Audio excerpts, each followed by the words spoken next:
Seorang jutawan besar menyamar jadi orang miskin. Tapi siapa sangka, bukan hanya diusir dari perusahaannya sendiri, rahasia besar pun terbongkar. Jangan lupa like agar kisah ini bisa jadi pengingat bagi kita semua, bahwa harta tidak menjamin kemuliaan, hanya takwa kepada Allah lah yang akan meninggikan derajat. Langit pagi itu murung. Jakarta masih lengang saat Arman memarkir mobil sportnya di sebuah tempat tersembunyi, mengenakan baju kumuh yang telah ia siapkan sejak semalam. Kemeja putihnya diganti dengan kaos robek, celana formal diganti celana belel penuh noda, rambutnya ia acak-acak, dan sejumput tanah ia tempelkan di wajahnya untuk menyempurnakan penyamaran. Ia menatap bayangannya di kaca spion. Bukan lagi Arman, CEO perusahaan teknologi terbesar di Asia Tenggara. Kini, ia tampak seperti gelandangan yang baru saja turun dari kolong jembatan. Hatinya berdebar. Bukan karena takut ketahuan, tapi karena ini adalah ujian bagi dirinya dan bagi semua orang di sekitarnya. Ia ingin tahu siapa yang benar-benar menghormatinya sebagai manusia dan siapa yang hanya memuliakannya karena jas dan dasi. Hari ini, aku akan melihat wajah mereka yang sebenarnya, gumamnya pelan. Banyak yang mengira hidup Arman selalu berada di atas. Tapi di balik kesuksesannya, ada luka lama yang tak sembuh. Masa kecilnya penuh penderitaan. Ia pernah kelaparan 3 hari, hanya minum air hujan untuk bertahan. Ia tahu rasanya diinjak saat lemah, dihina saat tak punya apa-apa. Ketika Allah mengangkat derajatnya, ia bersumpah tak akan melupakan siapa dirinya dulu. Namun, belakangan ia merasa kantornya mulai berubah. Pegawai makin materialistis. Rapat-rapat hanya soal angka dan target, tanpa ruh, tanpa hati. Ia ingin membuka topeng-topeng itu, dan satu-satunya cara adalah turun ke bawah, sebagai orang yang tak dipandang. Langkah pertamanya terasa berat saat memasuki trotoar depan kantornya. Beberapa orang melirik sinis. Ada yang menjauhkan diri, seolah takut terjangkit kemiskinan. Ia duduk sejenak di dekat pot bunga depan lobi, pura-pura kelelahan. Tangannya ia letakkan di lutut. Napasnya dibuat berat, seperti benar-benar menanggung beban hidup yang teramat besar. 5 menit, 10 menit, tak ada satupun yang menyapanya. Sampai akhirnya, satpam kantor yang baru sebulan bekerja menghampirinya. Tanpa basa-basi, ia berkata kasar, "Pak, ini bukan tempat tidur. Silakan pergi. Ini gedung elit. Bapak ganggu pemandangan." Arman menunduk. Hatinya tercekat, bukan karena ucapan satpam itu, tapi karena ia pernah menjadi seperti pria itu. Muda, tegas, tapi cepat menghakimi. Ia hanya mengangguk pelan, beranjak dari tempat duduknya dan melangkah ke arah pintu kaca otomatis. Tapi sebelum sempat masuk, seorang resepsionis perempuan memotong langkahnya. Suaranya lantang, matanya menyipit. "Bapak mau apa? Mau ngemis ke dalam? Ini kantor profesional, bukan panti sosial." Beberapa karyawan lain di lobi mulai memperhatikannya. Ada yang terkikik, ada yang berbisik. Sebagian mengangkat ponsel, mungkin merekam kejadian itu untuk bahan lelucon di grup chat. Arman berdiri mematung. Sejenak, ia ingin membatalkan semua ini. Tapi hatinya menguat. Ini bukan sekadar eksperimen sosial. Ini adalah pencarian makna, pembuktian, bahwa martabat manusia tak boleh bergantung pada jas dan dasi. Salah satu manajer yang kebetulan lewat menyipitkan mata dan berseru pada satpam, "Usir aja. Kalau nggak mau keluar, panggil polisi." Arman akhirnya mundur. Ia melangkah perlahan ke arah taman kecil di samping kantor, duduk di bangku besi yang jarang dipakai orang. Dari sana, ia bisa melihat semua yang terjadi di lobi, dari balik kaca gelap, tanpa terlihat oleh mereka. Ia melihat seorang pegawai membawa makanan mahal di tangan, berjalan cepat melewati seorang kakek pemulung yang duduk tak jauh dari gerbang. Tidak ada yang menoleh. Tidak ada yang menawarkan bantuan. Semua sibuk dengan dunia mereka sendiri. Air mata Arman menggenang. Ia bukan menangisi dirinya. Ia menangisi bagaimana dunia korporat telah kehilangan nurani. "Apa semua ini pantas? Ya Allah," bisiknya dalam hati. Apa aku telah membesarkan monster-monster yang tak mengenal belas kasih? Tiba-tiba, suara azan zuhur berkumandang dari masjid kecil di belakang gedung. Suara itu menampar kesadarannya. Di tengah semua kebisingan dunia, panggilan suci itu seolah berkata, "Ingat, kekuasaanmu bukan milikmu. Hanya titipan. Dan tiap titipan akan ditanya pertanggungjawabannya." Arman menunduk dalam-dalam. Ujian sebenarnya belum dimulai. Ia baru saja membuka pintu menuju kenyataan. Dan 10 menit dari sekarang, akan terjadi sesuatu yang tak ia duga. Langkah-langkah terburu-buru terdengar dari dalam. Beberapa karyawan berpakaian formal keluar dari lift. Wajah mereka tegang, membentuk kerumunan di lobi. Rapat mingguan direksi akan dimulai dalam waktu dekat. Di saat yang sama, Arman masih duduk di bangku besi di taman kecil samping kantor. Sendiri, terasing, menyamar sebagai gelandangan. Ia menatap gedung yang ia bangun dengan keringat dan doa. Dinding kaca yang dulu ia banggakan, kini memantulkan bayangannya yang lusuh, seakan mengusirnya. Ia tidak merasa marah, tidak juga kecewa. Ia hanya merasa kosong. Angin berembus pelan, membawa bau parfum mahal dan aroma kopi dari karyawan yang lalu lalang. Namun tak satu pun yang memandang ke arah Arman, apalagi menyapanya. Mereka hanya melihat apa yang kasat mata. Baju kotor, wajah letih, dan tubuh membungkuk. Baju bisa kotor, tapi hati mereka jauh lebih kotor, pikir Arman getir. Tiba-tiba, suara satpam yang tadi mengusirnya terdengar kembali. Kali ini lebih tajam, penuh amarah. "Saya sudah bilang, jangan duduk di sini. Sana pergi. Kalau tidak, saya panggil aparat." Arman berdiri perlahan, menatap pria muda itu dengan tatapan tenang. Tak ada amarah. Justru, matanya menyimpan luka lama yang seolah terbuka kembali.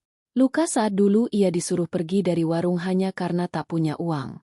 Luka saat ia diusir dari warnet karena dianggap mengganggu pelanggan. "Kau tidak tahu, nak," batinnya. "Dulu aku seperti kamu. Tapi aku memilih mendekat pada Allah, bukan pada kesombongan." Namun satpam itu tak peduli. Ia mendorong Arman menjauh. Beberapa pegawai di dalam lobi memperhatikan, tapi tak ada yang campur tangan. Mereka memilih diam, menikmati tontonan singkat itu seperti menonton drama picisan. Dari balik kaca, seorang manajer senior, Andre, berdiri dengan tangan bersedekap, menatap Arman penuh jijik. Ia memberi isyarat pada satpam, dan berkata keras, "Cepat usir. Gembel ini bikin malu kantor. Klien besar mau datang. Jangan sampai mereka lihat ada sampah begini di halaman." Sampah. Kata itu menusuk jauh ke dalam hati Arman. Bukan karena hinaannya, tapi karena betapa mudahnya manusia merendahkan sesama hanya karena penampilan. Seakan-akan harga diri seseorang bisa diukur dari sepatu yang dipakai, atau jenis mobil yang dikendarai. Arman memejamkan mata. Dadanya sesak. Ia menahan air mata yang hampir jatuh, bukan karena terluka, tapi karena semakin yakin bahwa dirinya telah gagal sebagai pemimpin. Ia membangun gedung, sistem, struktur bisnis, tapi ia lupa membangun jiwa di dalamnya. Di kejauhan, seorang ibu pedagang asongan yang biasa berjualan di pinggir jalan menatap Arman. Wajahnya iba. Ia tahu itu bukan orang biasa. Tapi ia juga tahu, dunia kantor bukan tempat untuk ikut campur. "Nak, kau baik-baik saja?" bisik sang ibu lirih, setengah takut. Arman mengangguk pelan, dan membalas lirih, "Terima kasih, Bu. Saya hanya sedang mengingat siapa saya."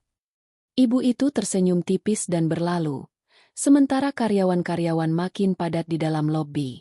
Mereka mulai saling menyapa, bersalaman, membahas proyek, tapi tetap tak ada yang menoleh keluar. Mata mereka sibuk memindai posisi, mencari aman, mengejar promosi. "Di mana hati kalian?" gumam Arman. "Apakah semua ini membuat kalian lebih dekat pada Allah, atau justru menjauh?" Langkahnya mulai berat saat ia mencoba memasuki kembali area dalam. Tapi kali ini, 2 orang satpam menghadangnya bersamaan. Salah satu dari mereka menatap tajam, menyuruh Arman untuk tidak mendekat lagi. "Pak, ini peringatan terakhir. Kalau Bapak tetap maksa, kami akan anggap ini pelanggaran." Arman mengangguk, menatap langsung ke mata mereka. Dengan suara yang sangat tenang, ia berkata, "Kalian tahu, kadang Allah menguji manusia bukan dengan kemiskinan, tapi dengan kuasa. Dan yang gagal justru mereka yang merasa paling berkuasa." Para satpam tak paham. Mereka mengernyit, lalu mendorongnya menjauh. Arman kembali mundur ke taman kecil, duduk, dan kali ini menunduk lebih lama. Ia merasa sangat kecil, bukan karena hinaan mereka, tapi karena ia menyadari bahwa dirinya sedang disadarkan. Tepat saat itu, seorang karyawan magang bernama Sinta keluar dari lift sambil membawa berkas. Ia melihat kejadian itu, alisnya mengerut. Tak seperti lainnya, ia mendekat. Tapi sebelum sempat bertanya, ia dipanggil manajernya dan segera masuk kembali. Arman menatapnya sekilas. Ada sorot berbeda di mata gadis itu. Tapi ia tak mau berharap. Jam di dinding lobi menunjukkan pukul 9.59. Rapat besar akan dimulai. Arman menunduk dalam-dalam. Ia menarik napas panjang. Sudah saatnya melihat wajah mereka. Saat semua topeng jatuh. Ruang rapat lantai 23 dipenuhi aroma parfum eksklusif dan suara percakapan datar yang dibalut ambisi. Kursi-kursi kulit hitam mengelilingi meja oval yang mahal, sementara layar proyektor menampilkan grafik keuntungan kuartal terakhir. Mereka membicarakan angka, target, dan strategi pasar, seakan dunia tak lebih dari kalkulasi dan hasil. Tak ada satupun dari mereka yang sadar bahwa CEO mereka sedang duduk sendirian di taman kecil, menelan ludah hinaan dari anak buahnya sendiri. Andre, manajer pemasaran senior, berdiri memimpin sesi awal rapat.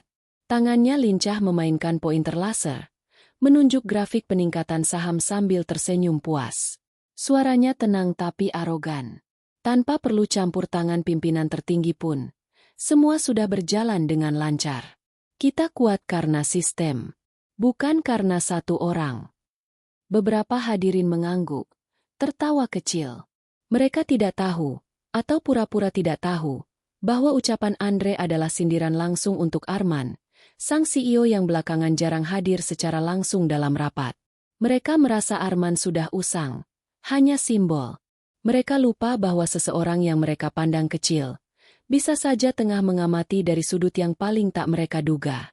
Sinta duduk di ujung meja, diam. Ia satu-satunya yang tampak gelisah. Pikiran gadis itu masih tertinggal di lobi bawah. Wajah gelandangan yang tadi diusir paksa masih terbayang dalam kepalanya. Entah kenapa, ada sesuatu yang mengganggu perasaannya, bukan karena penampilannya, tapi karena tatapan matanya. Ada kesedihan di balik ketenangan itu, dan ada kejernihan yang tak biasa bagi seorang tunawisma. Ia melirik sekeliling ruangan. Semua orang terlalu sibuk membahas diri mereka sendiri, terlalu sibuk mengejar penghargaan dan posisi. Hati mereka tertutup, penuh prasangka, kosong dari rasa peduli. Apa yang terjadi jika orang yang mereka usir tadi adalah orang penting, batinnya. Namun ia menahan diri untuk tidak bicara. Siapa dia? Hanya seorang karyawan magang. Suaranya pasti tak akan dianggap. Tapi hatinya menolak diam. Ada yang tidak benar sedang terjadi, dan tak ada yang mau melihatnya. Di sisi lain, Arman masih duduk di taman kecil itu. Angin mulai bertiup lebih kencang. Beberapa karyawan berjalan terburu-buru, sesekali memandangi Arman dengan tatapan tak bersahabat. Bahkan ada yang melempar tisu bekas ke dekat kakinya, lalu tertawa. Seolah ia hanya karung sampah hidup yang mengotori lanskap gedung mewah itu. Ia mengusap wajahnya, bukan untuk menghapus kotoran, tapi untuk menenangkan gejolak dalam hatinya. Ia tahu, dirinya sedang ditunjukkan sesuatu oleh Allah. Bukan tentang siapa yang mencintainya, tapi siapa yang mencintai dunia lebih dari sesama. Jika semua ini hilang, gumamnya pelan, apakah masih ada yang tersisa dalam diri mereka? Pikiran itu terus bergema. Ia menunduk, mengingat saat-saat dahulu ia pernah ditampung oleh seorang ustaz tua di masjid kecil, diberi makan saat lapar, diberi tempat tidur di lantai musola. Tak ada yang bertanya siapa dirinya saat itu. Tak ada yang menuntut balasan. Semua diberikan karena rasa kasih, karena iman, bukan karena jabatan. Tapi gedung ini, pikirnya pahit, dibangun atas nama visi dan nilai, tapi dijalankan dengan topeng dan kerakusan. Sementara itu, di ruang rapat, para manajer mulai membahas ide ekspansi ke luar negeri. Mereka bicara tentang kemungkinan merger, tentang investor baru yang akan datang minggu depan. Tapi satu hal yang tak pernah muncul dalam percakapan mereka, integritas. Tak ada yang menyinggung soal akhlak. Tak satu pun yang menyebut tentang kesejahteraan karyawan level bawah. Mereka terlalu sibuk memoles presentasi, menekan biaya, dan menaikkan angka, tanpa menyadari bahwa nilai-nilai perusahaan telah lama dikubur bersama nurani mereka. Sinta menggigit bibirnya. Ia hampir berdiri. Tapi lidahnya keluh. Ia hanya menatap layar proyektor yang terus berganti slide, seolah menyaksikan pementasan kosong tanpa jiwa. Di luar sana, Arman berdiri. Ia merasa cukup. Waktunya hampir tiba. Bukan untuk menghakimi, tapi untuk menunjukkan. Ia telah melihat yang perlu ia lihat. Ia telah menyaksikan, tanpa disangka, betapa jauh hati manusia bisa tertutup hanya karena angka dan kekuasaan. Dan di saat itulah, suara azan asyar berkumandang dari kejauhan. Lirih, tapi menghentak. Seolah mengingatkan bahwa segala yang dibanggakan manusia akan luruh. Sementara yang tersisa hanyalah amal dan niat. Ya Allah, bisiknya lirih. Hari ini aku melihat dengan mata, tapi kau membukakan mata hatiku. Kini aku tahu, siapa mereka sebenarnya. Lift utama yang mengarah ke lantai 23 berbunyi pelan. Ting. Suaranya biasa, nyaris tenggelam oleh denting gelas kopi, suara presentasi Andre yang masih berlanjut, dan ketikan laptop yang monoton. Tak satu pun dari mereka menyadari bahwa detik itu akan mengubah segalanya. Arman berdiri di dalam lift dengan pakaian lusuh yang sama, tapi dengan langkah yang kini tegap. Tatapannya tak lagi menunduk. Ia telah melewati ujian harga diri, kehinaan yang sengaja ia biarkan menyentuh kulit dan jiwanya. Kini, ia akan memasuki tempat yang selama ini ia bangun, bukan sebagai CEO yang disambut dengan tangan terbuka, tapi sebagai sampah yang baru saja mereka tendang keluar. Pintu lift terbuka perlahan. Beberapa karyawan yang duduk di area lounge lantai 23 langsung menoleh. Salah satunya sempat tertawa kecil sambil berbisik. Loh, itu yang tadi diusir dari bawah. Kok bisa sampai sini? Yang lain menimpali. Astaga, Satpam ngapain aja sih? Mana ada gelandangan bisa naik ke lantai direksi? Tak ada rasa hormat. Tak ada belas kasihan. Bahkan hanya dengan penampilan luar, mereka sudah menjatuhkan vonis. Begitu cepatnya hati manusia memutuskan derajat sesamanya, seolah mereka hakim kehidupan. Arman hanya diam, melangkah pelan. Setiap tapaknya terdengar di lorong, seolah waktu menahan napas menanti letupan yang tak bisa dihindari. Saat ia tiba di depan ruang rapat, seseorang buru-buru menghampirinya, seorang sekretaris yang mengenalnya, tapi kini tampak ragu. Wajahnya panik. Setengah berbisik, "Pak, jangan ke sini. Ini rapat penting.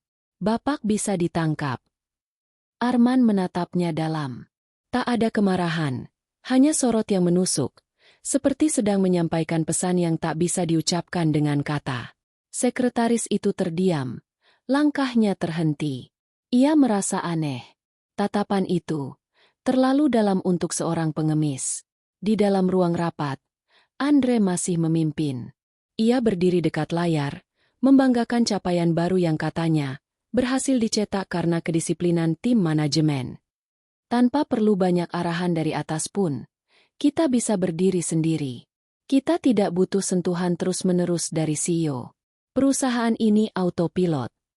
Tepat saat itu, pintu ruang rapat terbuka. Semua kepala menoleh. Dan saat mereka melihat sosok yang berdiri di ambang pintu, berpakaian compang-camping, debu di wajah, rambut berantakan, mereka terdiam. Rapat seolah membeku. Layar proyektor tetap menyala. Suara Andre lenyap. Yang tersisa hanya suara detak jantung yang kini berdentum keras di dada masing-masing. Andre menyipitkan mata. Apa ini lelucon? Satpam. Siapa yang izinkan orang ini masuk ruang rapat direksi? Arman tidak bicara. Ia hanya berjalan ke depan meja, perlahan, dan berhenti tepat di tengah ruangan. Ia menatap satu persatu wajah-wajah yang tadi pagi mencibir, meremehkan, mengusir. Wajah-wajah yang kini membeku, pucat, terdiam. Hening. Lalu suara tenang itu terdengar. Kalian tidak mengenali aku, bukan? Semua menahan napas. Sinta menjatuhkan pulpennya. Matanya membelalak. Ia berdiri perlahan, menatap lebih jelas. Jantungnya berdebar tak karuan.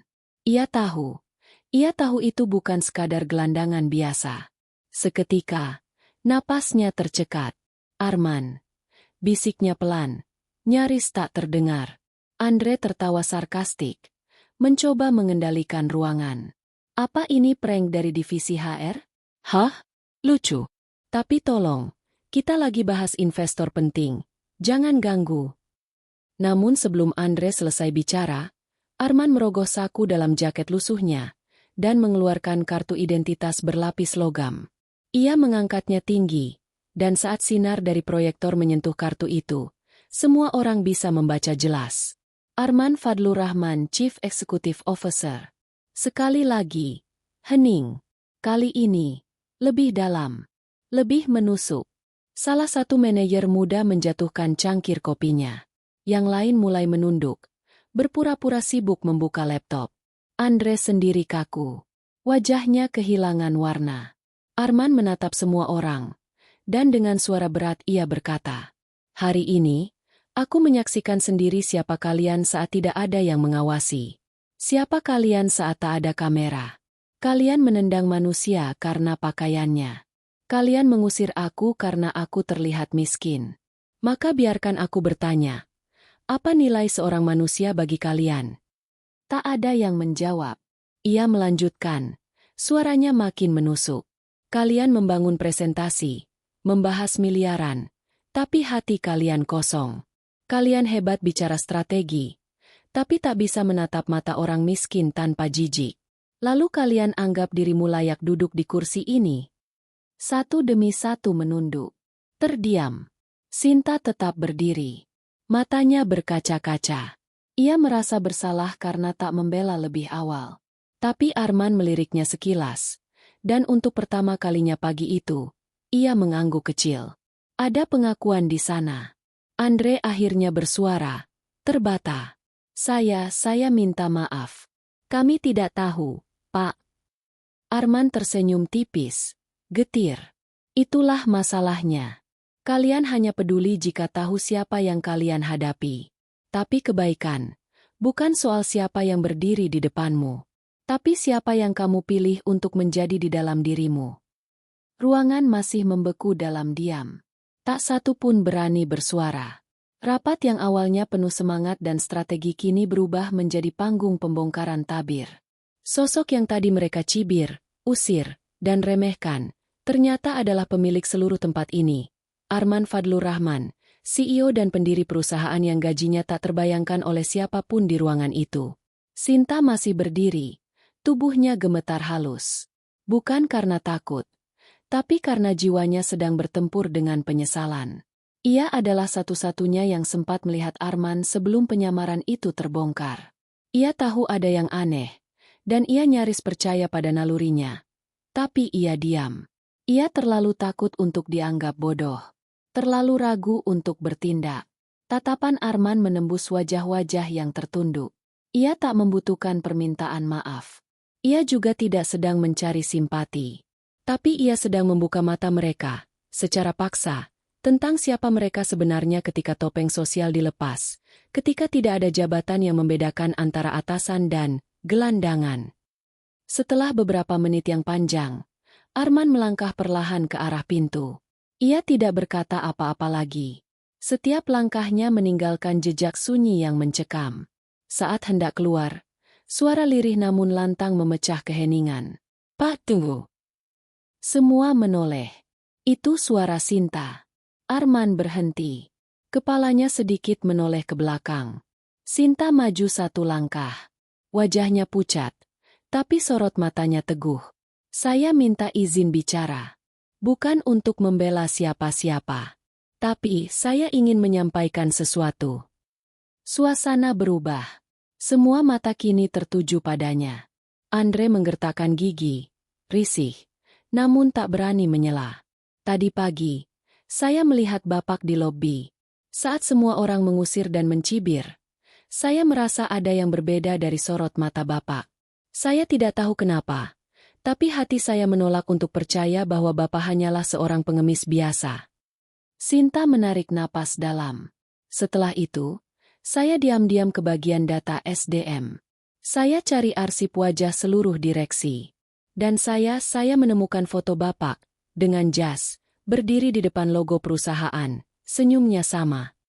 Andre langsung berdiri dari kursi. Apa? Kamu menyelinap ke database karyawan? Itu pelanggaran. Namun Arman mengangkat tangan, menahan Andre bicara. Biarkan dia bicara. Sinta menunduk sebentar, lalu melanjutkan. Saya terkejut, tapi saya tidak langsung bilang ke siapapun. Saya takut salah. Saya takut dimarahi, dibilang halu. Tapi, saya juga takut kalau saya diam. Saya jadi bagian dari orang-orang yang menindas hanya karena tidak mau repot. Air mata mulai mengalir di pipi Sinta. Ia tak menahannya.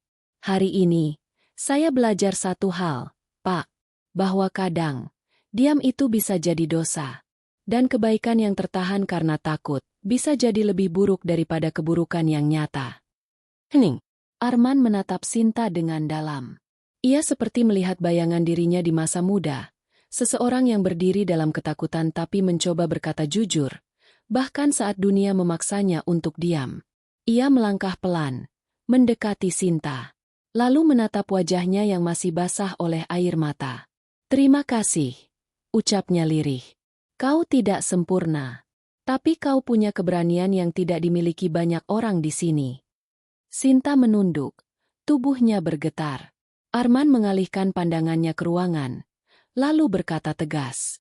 Hari ini, bukan aku yang terbongkar, tapi kalian semua. Kalian yang selama ini menyembunyikan siapa diri kalian sebenarnya di balik jas mahal dan laptop canggih. Tapi tak satu pun bisa menyembunyikan hatinya dari Allah. Suasana semakin tegang. Tiba-tiba Andre kembali bersuara, mencoba mengembalikan wibawanya. Tapi Pak, ini semua hanya salah paham. Kami bekerja keras. Kami profesional. Tindakan kami tadi murni demi menjaga citra perusahaan. Arman menatap Andre, kali ini dengan tatapan dingin. Kalau yang kalian jaga adalah citra, bukan akhlak, maka tempat ini sudah tidak layak disebut perusahaan, tapi kuburan moral. Kalimat itu menghantam seperti palu. Para manajer saling pandang, terdiam. Mereka sadar, tak ada yang bisa dibela hari ini. Bukan hanya karena siapa yang mereka hina, tapi karena betapa mudahnya mereka melakukannya. Tanpa ragu, tanpa empati. Sinta masih berdiri. Napasnya mulai tenang. Dalam hatinya, ia merasa campur aduk. Ia malu karena sempat ragu, tapi lega karena akhirnya bicara.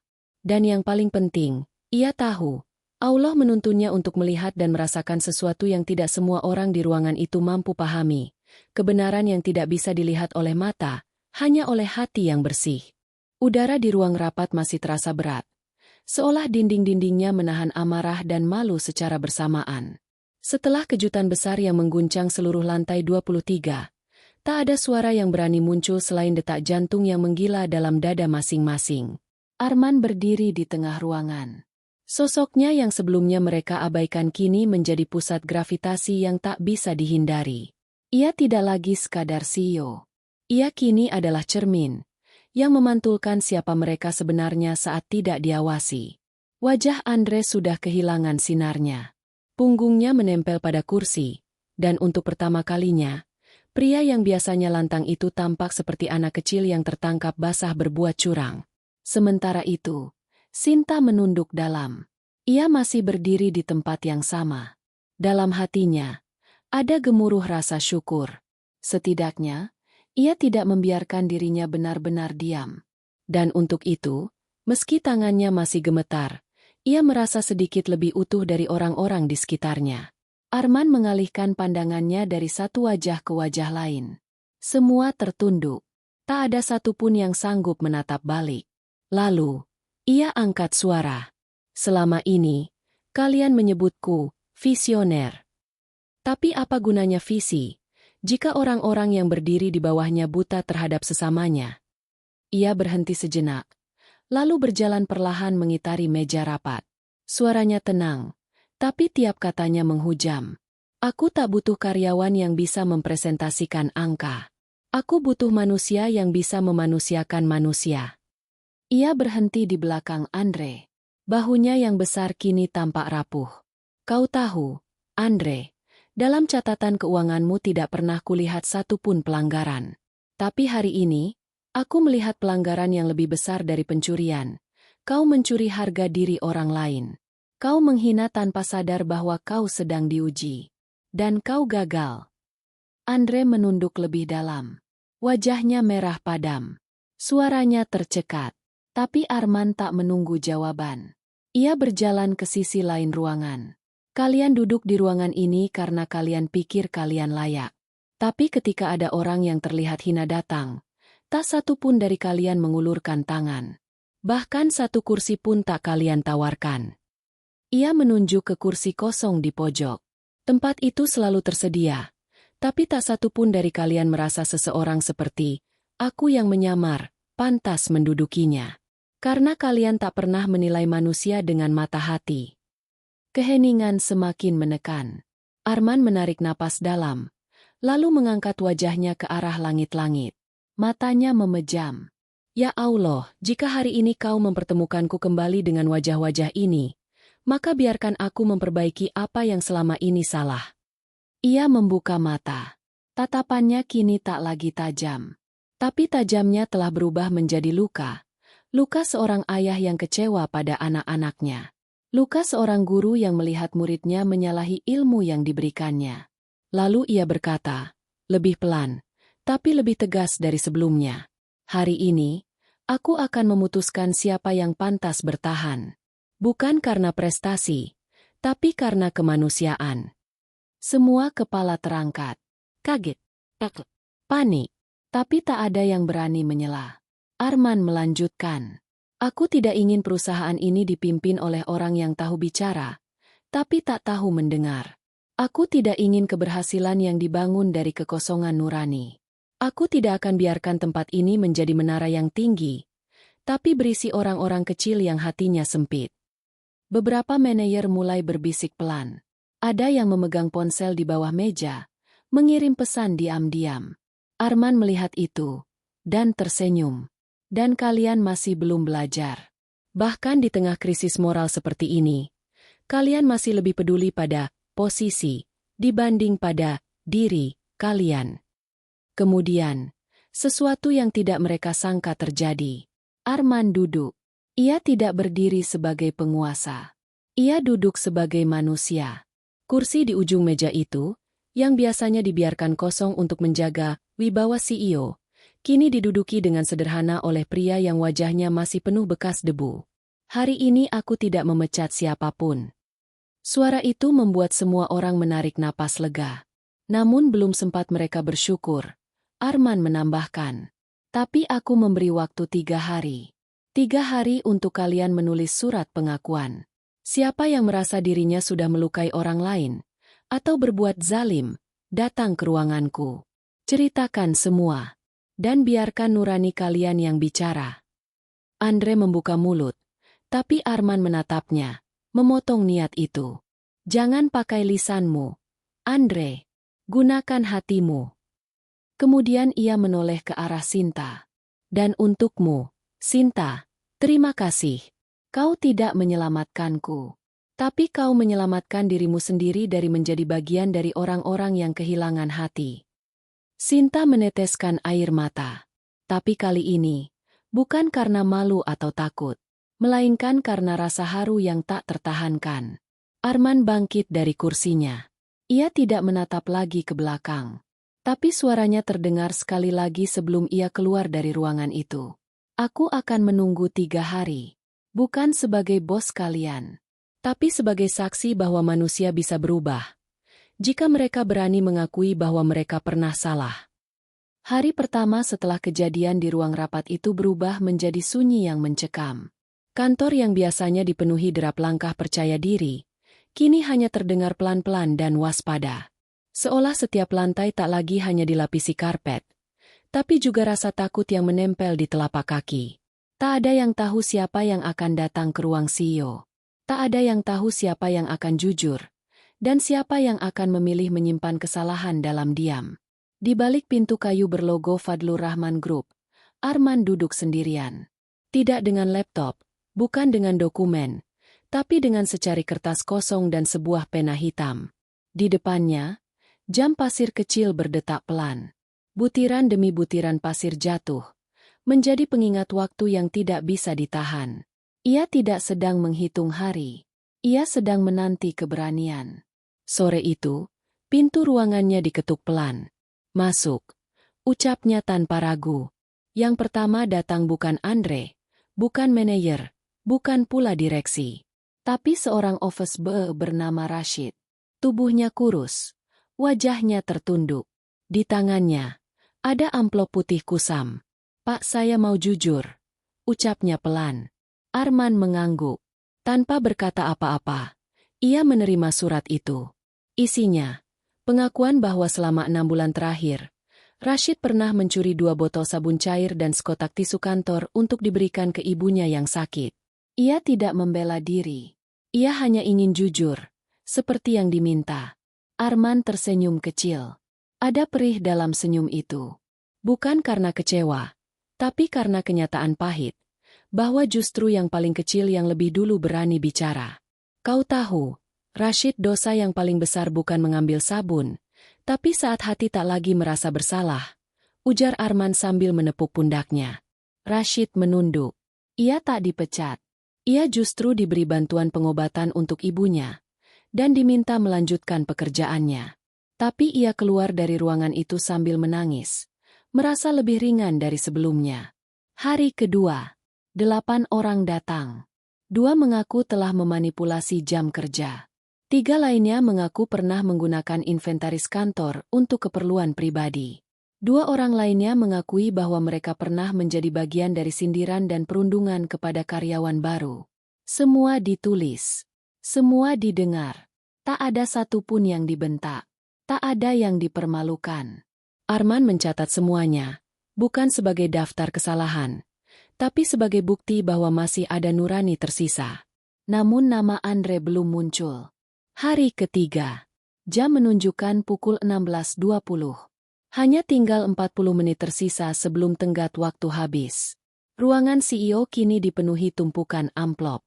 Beberapa dari mereka datang dengan wajah gemetar. Beberapa lainnya datang dengan tangisan. Tapi masih belum ada tanda dari sosok yang paling mencolok dalam insiden itu. Sinta berdiri di luar ruangan. Ia kini bukan hanya karyawan magang. Arman memintanya membantu memilah surat yang masuk. Tugasnya sederhana. Membaca dengan hati, bukan hanya mata. Ia membacakan satu persatu, perlahan, dan menyerahkan semua keputusan kepada Arman. Saat jam hampir menunjuk pukul 17, pintu diketuk lagi. Kali ini dengan ketukan keras dan penuh tekanan. Arman menoleh. "Masuk." Pintu terbuka. Andre muncul. Wajahnya lelah. Bukan karena kurang tidur, tapi karena bertarung dengan egonya selama 3 hari penuh. Tanpa berkata apapun, ia meletakkan satu surat di meja Arman. Tangannya gemetar. Matanya merah, namun tak meneteskan air mata. "Saya tahu ini telat, tapi saya tidak mau mati dalam diam, Pak," katanya lirih. Arman menatapnya. Tak ada rasa puas di wajahnya.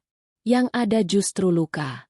Luka karena seseorang yang dulunya ia percaya, kini harus menelan harga diri demi menyelamatkan hati yang mulai membusuk. Arman membuka surat itu. Isinya panjang. Andre mengaku selama bertahun-tahun ia menikmati posisi sebagai manajer tanpa pernah benar-benar peduli pada bawahannya. Ia mengakui pernah merendahkan satpam, mengintimidasi junior, dan bahkan memanfaatkan dana perjalanan dinas untuk kepentingan pribadi. Ia tidak minta maaf secara eksplisit, tapi isi surat itu menunjukkan bahwa hatinya mulai sadar, meski terlambat. Setelah membacanya, Arman menutup surat itu dengan tenang. "Kenapa kamu datang hari ini? Bukan hari pertama." Andre terdiam. Rahangnya mengeras. Tapi ia bicara. "Karena saya pikir saya tidak salah. Saya pikir semua yang saya lakukan adalah bagian dari kekuasaan. Tapi setelah saya lihat semua orang datang ke sini, saya sadar, saya hanya takut. Takut kehilangan apa yang bukan milik saya sejak awal." Arman menatapnya lama. Lalu ia berkata, "Kau tak aku pecat. Tapi kau tak akan duduk di kursi itu lagi." Andre mengangguk pelan. "Saya tahu. Kau akan kembali dari bawah. Kau akan jalani 3 bulan rotasi sebagai staf. Jika kau bertahan dan belajar, mungkin tempat itu akan memanggilmu lagi." Andre tidak menjawab, tapi ia menangis saat berjalan keluar. Sinta menatap Arman setelah pintu tertutup. "Kenapa Bapak tidak pecat mereka saja? Semua yang salah bisa saja langsung dihukum." Arman menatap Sinta, senyumnya lembut, tapi matanya menyimpan lelah. Karena kadang, hukuman hanya menghentikan tangan. Tapi kesadaran bisa mengubah hati. Dan yang ingin aku bangun, Sinta, bukan sistem, tapi manusia. Sinta diam. Ia memahami. Jam dinding berdentang 5 kali. Waktu habis. 3 hari itu selesai. Tapi perubahan baru saja dimulai. Senja menyelinap masuk melalui celah tirai ruang kerja Arman. Cahaya oranye keemasan menyorot meja kayu tua di hadapannya. Meja yang sudah menemaninya sejak awal mendirikan perusahaan ini di ruko kecil 2 lantai belasan tahun lalu. Di sanalah ia pernah tidur dengan tubuh letih dan dompet kosong. Di meja itulah ia dulu menulis proposal demi proposal yang ditolak berkali-kali. Dan di balik semua pencapaian besar hari ini, meja itu menyimpan sisa-sisa kenangan yang tak bisa dibeli oleh kemewahan. Arman menatap jam dinding. 3 hari telah berlalu. Puluhan surat pengakuan sudah terkumpul. Ia tidak merasa menang. Ia justru merasa kosong. Bukan karena kecewa, tetapi karena ia tahu, ketika hati orang-orang di sekitarnya baru mulai hidup, maka saat itulah tanggung jawabnya sebagai pemimpin menjadi lebih berat. Pikirannya mulai hanyut. Pelan-pelan, kenangan lama yang selama ini ia kubur mulai muncul ke permukaan. Bukan tentang perusahaan, tapi tentang seorang pria tua, ayahnya, yang dulu mengajarinya arti hidup jauh sebelum ia mengerti arti uang. Suatu malam di masa kecilnya, Arman pernah menangis di pelataran musola. Saat itu, hujan turun deras, dan perutnya kosong sejak pagi. Ia duduk memeluk lutut, mencoba menahan gemetar karena dingin.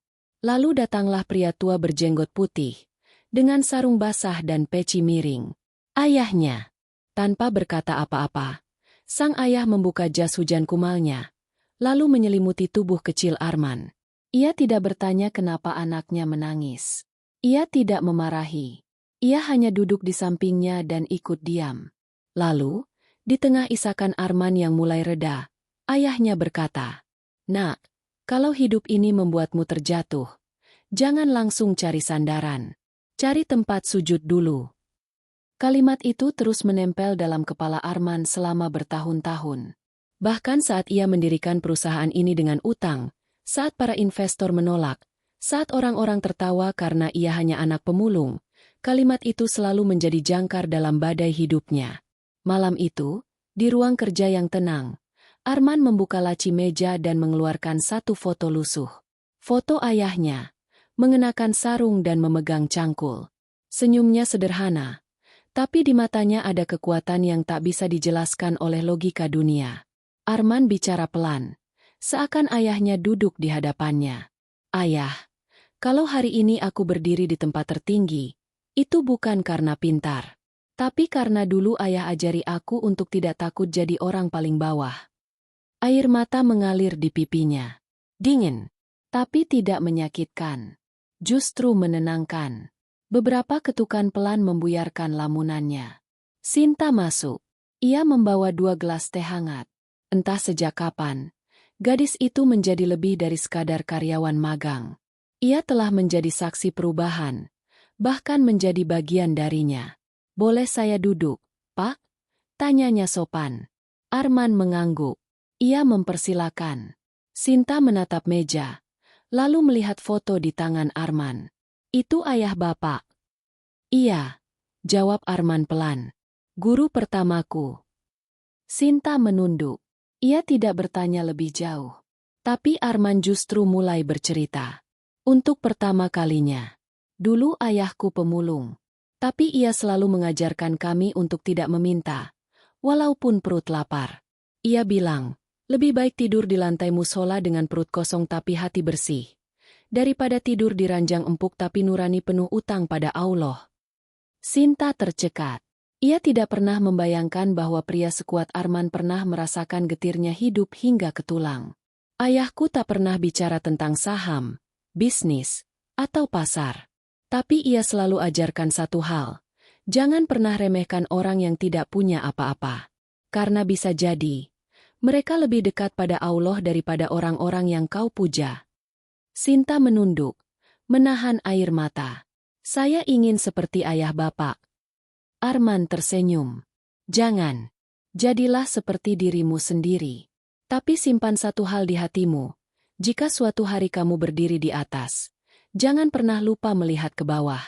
Karena kadang, yang ada di bawah bukan untuk diinjak, tapi untuk mengingatkan dari mana kita berasal." Sinta mengangguk. Kali ini dengan tangis yang tak bisa ditahan.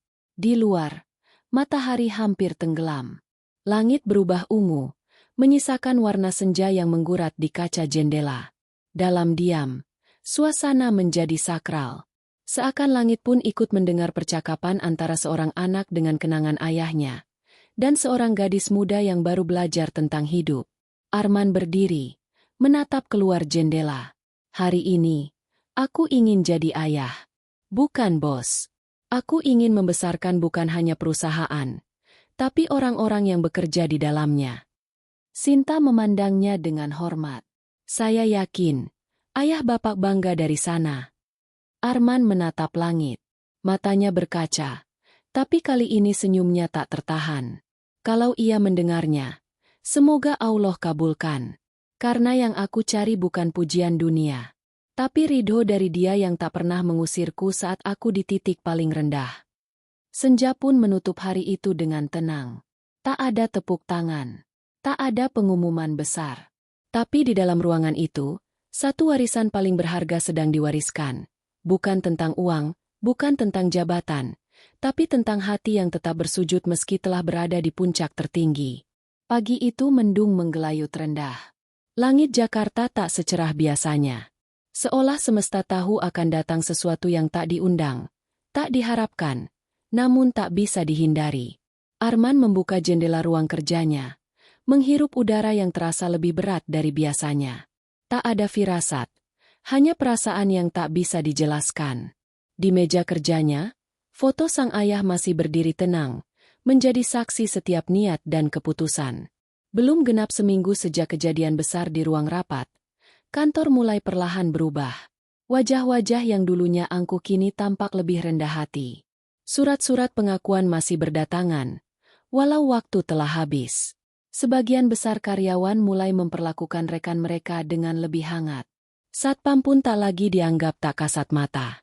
Namun perubahan itu diuji lebih cepat dari yang Arman bayangkan. Tepat pukul 9.37, telepon dari ruang keuangan berdering keras. "Pak Arman, Anda harus lihat ini sekarang." Suara kepala keuangan bergetar. Beberapa menit kemudian, ruang kerja Arman dipenuhi layar laporan keuangan yang diproyeksikan ke dinding.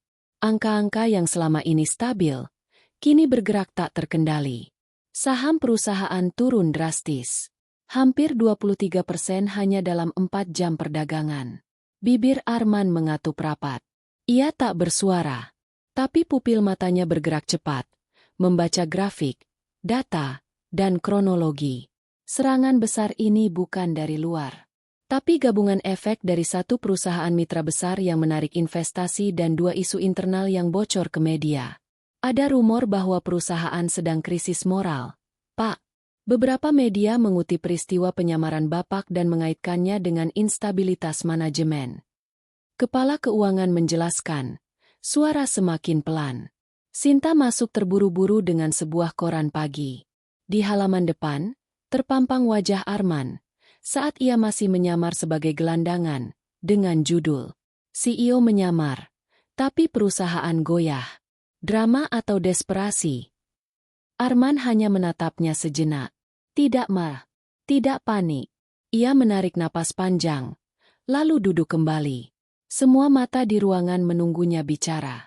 Tapi tak ada yang keluar dari mulutnya, selain satu kalimat lirih. Ini bukan badai pertama. Pukul 12.15, satu lagi kabar buruk masuk. Dua klien internasional menunda kontrak. Salah satunya bahkan membatalkan kerjasama senilai miliaran. Mereka bilang tak ingin ambil risiko reputasi, ucap Andre, yang kini duduk bukan sebagai manajer, tapi staf biasa. Suaranya pelan, seperti menyampaikan kabar kematian. Sore menjelang, suasana kantor berubah mencekam. Beberapa karyawan mulai bisik-bisik. Ada yang menyalahkan keputusan Arman menyamar. Ada pula yang diam-diam mengepak barang dari meja, khawatir akan ada PHK massal. Namun di tengah semua itu, Arman tetap duduk di ruangannya. Merenung, berpikir. Tapi lebih dari itu, ia sedang menanti, bukan laporan, bukan penyelamatan, melainkan ketenangan dari Allah untuk menimbang langkah yang tidak akan membuatnya khianat pada prinsip. Saat adzan asyar berkumandang dari kejauhan, ia bangkit. Langkahnya pelan menuju musola kecil di lantai 2. Ia mengambil wudhu, lalu sholat 2 rakaat yang sunyi, tanpa tangisan, tanpa keluhan, tapi penuh pasrah. Dalam sujudnya, ia berbisik, "Ya Allah, Kau tahu, aku tak pernah cari panggung. Tapi jika aku harus kehilangan semuanya untuk menjaga kebenaran, maka ambillah. Tapi jangan ambil istiqamahku." Usai sholat, Arman duduk lebih lama.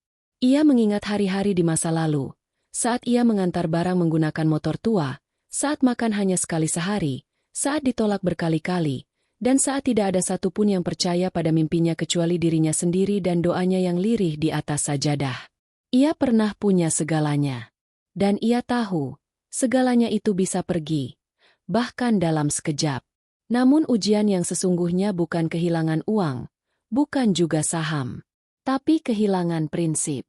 Malam itu, ia mengumpulkan seluruh kepala divisi. Tidak dengan kemewahan, tapi dengan kejujuran. Ia berdiri di depan mereka tanpa alat bantu presentasi. Hanya kata-kata, dan hati yang telah ditempa. Hari ini kita goyah. Tapi bukan karena kesalahan sistem, melainkan karena kita lupa. Perusahaan ini berdiri bukan untuk angka, tapi untuk nilai. Semua terdiam. Kalau kalian mau pergi, aku tidak akan tahan. Tapi kalau kalian memilih tinggal, kita akan bangkit. Bukan hanya dengan strategi, tapi dengan hati yang tidak tunduk pada rasa takut. Salah satu kepala divisi berkata, "Tapi Pak, kalau kita terus digempur media dan klien kabur, bisa jadi kita tutup." Arman menjawab, "Lebih baik perusahaan ini tutup dengan kehormatan, daripada terus berdiri dengan kepalsuan." Kata-kata itu membuat suasana berubah. Perlahan, tangan-tangan yang semula ingin menyerah mulai mengepal. Mata yang sempat ragu mulai bersinar. Dan semangat yang hampir padam, mulai menyala kembali. Hari itu, Arman kehilangan sebagian hartanya. Tapi ia tahu, dia belum kehilangan dirinya. Langit malam menghitam tanpa bintang. Jakarta yang biasanya bersinar, malam itu tampak muram. Di layar monitor ruang keuangan, grafik saham Fadlur Rahman Group menunjukkan penurunan drastis yang nyaris vertikal. Ribuan investor panik. Puluhan berita media online menuliskan skenario kebangkrutan dengan penuh sensasionalisme. Perusahaan ini tinggal tunggu waktu. Itulah kalimat yang tersebar di forum-forum ekonomi malam itu. Namun di lantai paling atas, di ruangan tanpa lampu mewah dan tanpa penjaga pribadi, Arman justru tengah membuka sejadah. Di sisinya, tidak ada tim PR, tidak ada penasihat hukum, tidak ada penasihat bisnis. Yang ada hanyalah dirinya dan keheningan yang menegangkan. Di sejadah itu, ia duduk bersila. Tangannya menggenggam Al-Quran yang sejak dulu menemaninya ketika belum punya apa-apa. Jarinya menyentuh halaman yang dulu sering ia baca ketika tak tahu arah. Barang siapa bertakwa kepada Allah, niscaya Dia akan memberinya jalan keluar, dan memberinya rezeki dari arah yang tidak disangka-sangka. Tangisnya pecah, tanpa suara. Ya Allah, jika ini harga dari kejujuran, jika ini akibat dari mempertahankan nurani, maka aku ikhlas. Tapi jangan kau biarkan aku menggadaikan iman demi menyelamatkan dunia. Sementara itu, di lantai bawah, karyawan mulai berkumpul di musola kantor. Bukan atas instruksi, bukan karena kewajiban, tapi karena ada panggilan batin yang muncul. Rasa ingin bersama, ingin menguatkan. Andre yang dulu paling angkuh kini berdiri di belakang imam, mengusap wajah setelah sholat tahajud. Ia tak bicara, tapi matanya merah, pipinya basah. Sinta duduk di pojok ruangan musola, menghadap kiblat, membaca zikir yang belum ia pahami seluruh artinya, tapi ia rasakan kedalamannya. Dalam hatinya hanya satu doa. Ya Allah, jangan biarkan yang jujur kalah. Pukul 3.12 dini hari. Sebuah pesan masuk ke ponsel Arman. Revisi kontrak. Dari CEO Kenzara Holdings, Dubai. Kami memantau langkah Anda sejak video penyamaran itu tersebar. Kami tidak tertarik pada kontroversi. Kami tertarik pada prinsip. Kami ingin bertemu Anda secepatnya. Kami percaya perusahaan Anda belum mati. Justru baru lahir kembali. Arman membacanya perlahan. Tangannya gemetar. Bukan karena bahagia akan uang yang mungkin kembali. Tapi karena di balik semua ini, ada bukti bahwa Allah sedang mengatur ulang arah, bukan untuk mengembalikan yang lama, tapi untuk memberi sesuatu yang lebih dalam. Esok paginya, Arman berdiri di hadapan seluruh karyawan. Bukan untuk mengabarkan penyelamatan, tapi untuk menguji mereka terakhir kali. Aku tidak tahu apakah kita bisa bertahan 1 bulan lagi. Tapi hari ini aku ingin tanya pada kalian semua. Siapa yang siap tetap bekerja meskipun tak dibayar dulu? Semua menunduk. Tidak satu pun bicara. Detik-detik terasa seperti menit. Sampai akhirnya, Rashid, office boy kurus itu, mengangkat tangannya. Saya siap, Pak. Lalu satu tangan lain terangkat. Dan yang lain. Sampai seluruh ruangan dipenuhi tangan yang menjulang. Tak ada yang memaksa. Tak ada janji gaji. Hanya satu semangat yang menyala. Bersama. Arman menahan air mata. Kalian bukan karyawan. Kalian adalah keluarga. Dan perusahaan ini, bukan hanya gedung, bukan hanya sistem, bukan saham. Tapi kejujuran, doa, dan pengorbanan. Pagi itu, para media masih sibuk menuliskan prediksi kehancuran. Tapi di lantai atas, sebuah kebangkitan kecil sedang dimulai. Dengan lembaran rencana baru, tanpa investor, tanpa angka fantastis. Hanya dengan keyakinan. Beberapa minggu kemudian, Kenzara Holdings resmi menandatangani kontrak kerjasama jangka panjang dengan Fadlur Rahman Group. Bukan hanya menyelamatkan perusahaan, tapi memperluas jangkauan hingga ke Timur Tengah. Namun yang lebih besar dari itu, mentalitas seluruh perusahaan berubah. Tidak ada lagi senior yang merasa layak menginjak yang junior. Tidak ada lagi atasan yang duduk terlalu tinggi untuk melihat kesalahan sendiri. Dan Arman? Ia masih naik turun lantai tanpa pengawalan. Menyapa semua orang tanpa membedakan posisi. Tapi ia tahu, kekayaan sebenarnya bukan pada kontrak. Bukan pada angka.